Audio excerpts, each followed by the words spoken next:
I did. It was the final shot. Right. The cameraman was in the back. He was filming me doing runs down this abandoned airstrip in Virginia. When they left it for me, for some reason they backed it up a little bit so that the chase car could follow him or something. Right. They left it in reverse. So the car went tearing backwards? It just jumped up and down like a giant having a tantrum. It just ripped itself to pieces. So are you anxious to get behind the wheel again, see what it's like?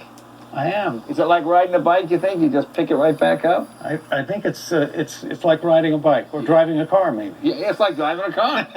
That's right. Well, you about ready to relive the experience? I think so. Make sure we're not in reverse. Remember that story? That's right.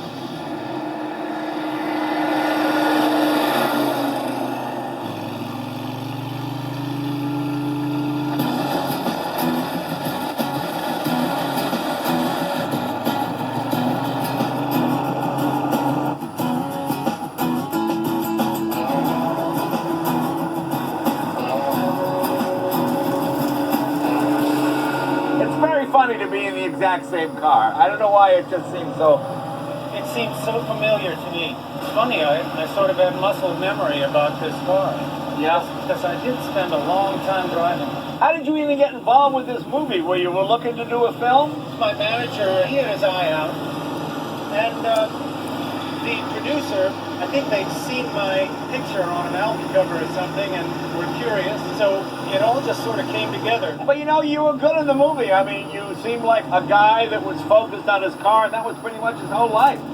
I suppose there were people in those days who actually did pick up a living by racing automobiles. So did you use stunt drivers in the movie, or did you do your own driving? We did all our own driving, although Jay Wheatley, the mechanic, he may have driven in a scene or two. And of course, Dennis Wilson was the Beach Boys. Right. So they were car guys. Right.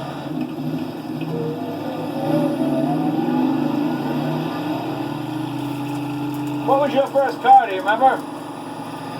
Yes, it was a 1968 Cortina GT. Oh, yeah.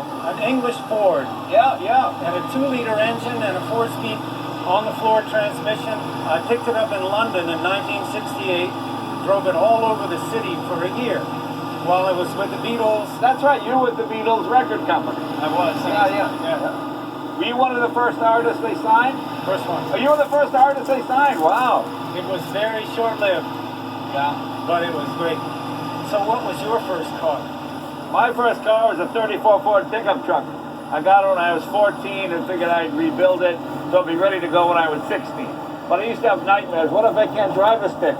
What if I'm one of those people that get, I'd wake up like, you know, shaking and, you know. Did you ever get the sense how this movie affected other people? You know, I never had that sense, although people said it was a sort of a cult classic, but until I was given an award, and Bruce Springsteen came and played a song of mine, Mill Worker, and he mentioned that, in his opinion, that was the best automobile movie ever to be made. So, really?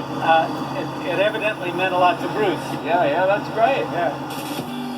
This is definitely a dream come true, driving around with my favorite musicians in one of my favorite movie cars of all time. Doesn't get much better than this. And first of all, let me thank you for coming. I really appreciate this. This is great fun, my friend. You were a big part of my life when I was starting out. You remember the last scene of the movie when the film burns?